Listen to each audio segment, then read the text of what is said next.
You can now support Ghost Maps on Patreon. Simply look for We Are HANTU or click the link in the description. Inspired by an account from Z. Ghost Maps. Entry 133, Siglap, Singapore.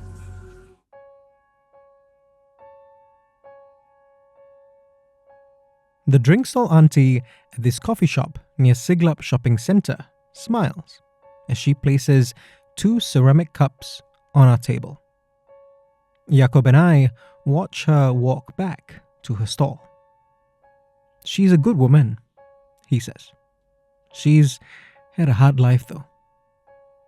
Jakob's a family man in his 40s who's lived in Siglap all his life. This neighborhood is like family to him, and just like family, it's got its fair share of stories. Jakob's already shared 2 with me this evening. As the dinner crowd makes their way into the coffee shop, he tells me that he's got 1 more. For now anyway, he says, with a smile. I've got to get back to the family for makan, after all. This 3rd story, he tells me, actually involves the drink stall auntie. Intrigued, I turn my recorder back on and ask him to start from the beginning.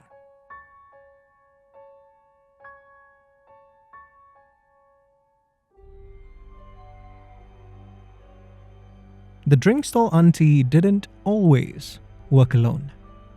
Well into Jakob's late teens, the stall was manned by her and her husband. If there was a word to describe the drink stall uncle, Jakob says that jolly would have been a perfect fit. Like the auntie, he always had a warm, loud greeting for regular customers and was welcoming to new ones. The fact that they lived 2 blocks away from Jakob made them seem just like what he called them, an aunt and uncle. But behind their kindness, there was a darkness growing in the drink stall auntie and uncle's lives. I get that the version of yourself that you show to others is different to the version behind closed doors, Jakob says.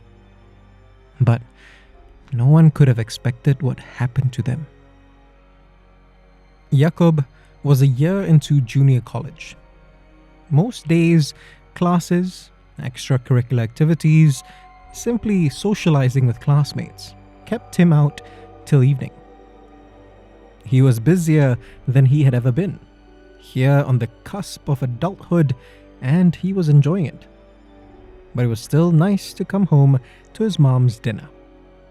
On a particular Thursday evening, however, while walking back from the bus stop, he noticed a commotion around his area. From his void deck, Jakob noticed a police car and some officers in uncle and auntie's block.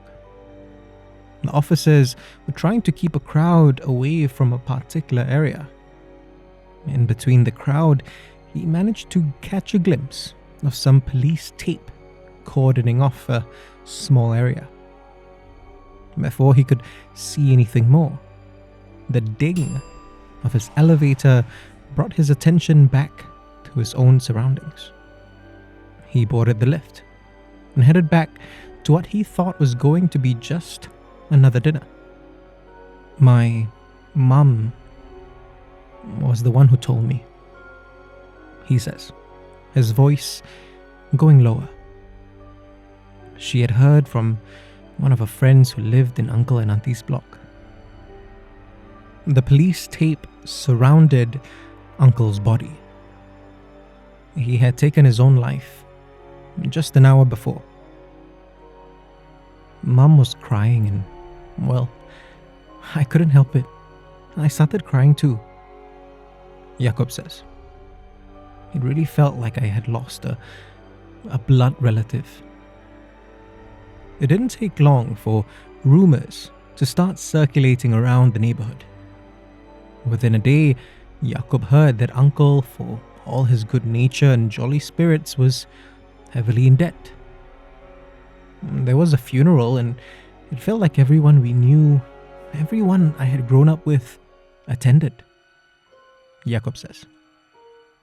For a month, Auntie's drink stall had shut down. And during that month, something strange started happening.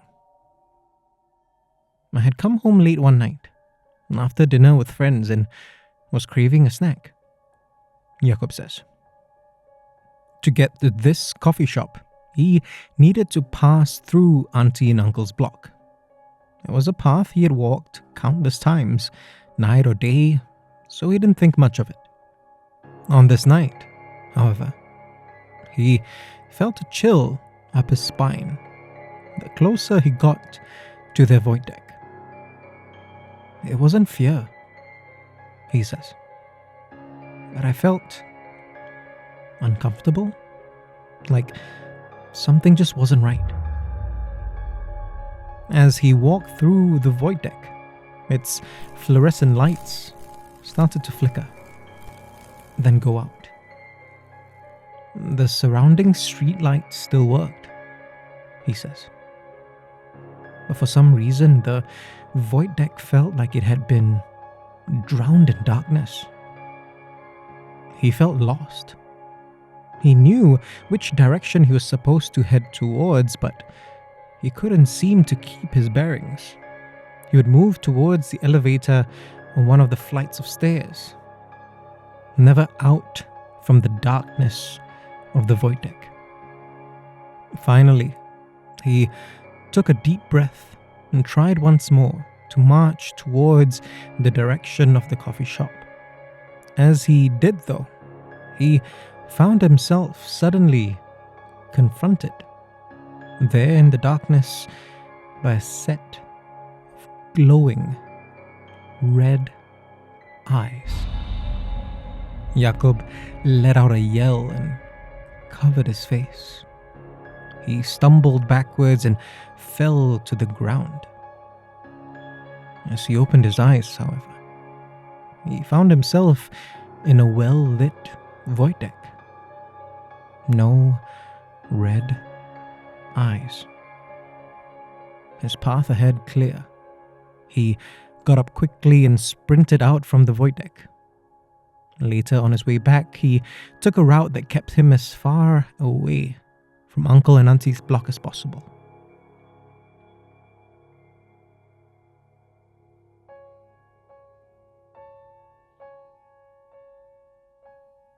I wasn't the only one, Jakob says. A similar thing happened to his father and one of their neighbors. Others from around the area also encountered this ominous darkness and glaring red eyes. Once Auntie reopened the drink stall, though, the phenomenon stopped. I ask Jakob what he thinks it was, and he says, if I had to guess, I'd say it was Uncle protecting Auntie till she was ready to head out again.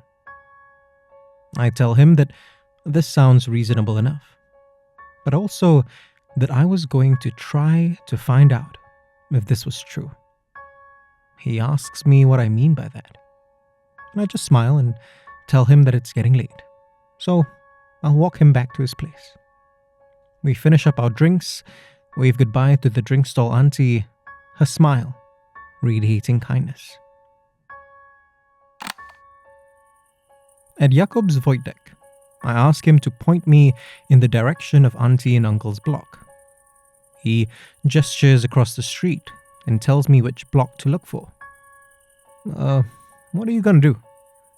He asks, finally. I tell him that I'm going to see if I can speak to Uncle, and later the entities in his secondary school and Kubo Kasim from his first two stories. He frowns. He reminds me that he's not a superstitious person, but then says that he thinks this isn't a good idea. I assure him that I've done this before. Jokingly, I add that maybe he should tell his neighborhood, his family, that I'm okay. He doesn't smile. Instead, he says, not all family members are welcoming. He looks like he's about to say something else, stops himself and wishes me goodbye. Stay safe, he says, as his elevator door closes. Unsurprisingly, Uncle and Auntie's block is quiet. Beyond the bustle of the evening crowd returning home from work, there is nothing else here. Certainly nothing beyond the veil of the ordinary. Maybe it's because it's fairly early in the night. I suspect, however, that had I come here any later, it wouldn't have made a difference. After all, Auntie seems happy now, all these years later. Uncle's work here, the last thing he needed to do before moving on, was done. So, I make my way to Kubo Kasim. Jakob's secondary school had moved to another location years ago. It was an old building, its walls rich with history. The perfect place for such an entity to reside. With the school gone, there was only one place it could have gone. To be with its sister, or sisters, at Kubo Kasim. I say a prayer as I walk through the cemetery's beautifully crafted gates and stroll among the graves. The night sky is growing darker, and unlike the void deck, the cemetery shows no sign of life. No insects chirping, no birds squawking. An oppressive silence. Until a voice speaks. Apa khabar? A woman says, her playful, sing-song tone laced with something far more sinister. My sister, the one you spoke with in Selita, told me to expect you. I don't see anything. The voice seems to be coming from all around me. I can also hear other women, countless others giggling softly from up in the trees. I pick up just the slightest whiff of frangipani before I'm hit with the stench of rotting flesh. Then you know why I'm here, I say. I mean no disrespect. I would just like to hear your side of a story. I know why you are here, collector, the woman says. But do you? I'm taken aback by this. I tell her that I'm not sure what she means. You can see and sense the presence of my kind, of spirits, she says. This is a gift that others of your kind also possess, but you are different. Different? I ask her how so. I ask whether it's because I came by this gift later in life as opposed to others. The woman laughs. It's a carefree laugh. And the other women, the ones in the trees, join in. No, she says. Your gift comes not from your years of collecting our stories. It's because you are closer to this side of the veil than you might imagine. I try my best not to react to this. She could be toying with me, getting me to slip up and make a mistake, make me vulnerable to her and her sisters. Almost as if she read my mind She says, "Believe what you want, collector, but I won't answer any of your questions tonight. This place is old and doesn't need you to tell its tales. Its presence is enough to keep our stories alive." I simply nod and make my way out. I know that if an entity doesn't want to speak, pushing it too will only make things difficult. And, truth be told, I have other matters on my mind now. If you want to discover more of Southeast Asia's other side, subscribe now and follow us on social media. You can also be one of our supporters on Patreon. Look for We Are HANTU or click the links in the description. Ghost Maps is a HANTU production created by Kyle Ong and Wayne Ray, with art direction by Jolene Lim, and recorded on Audio Technica mics.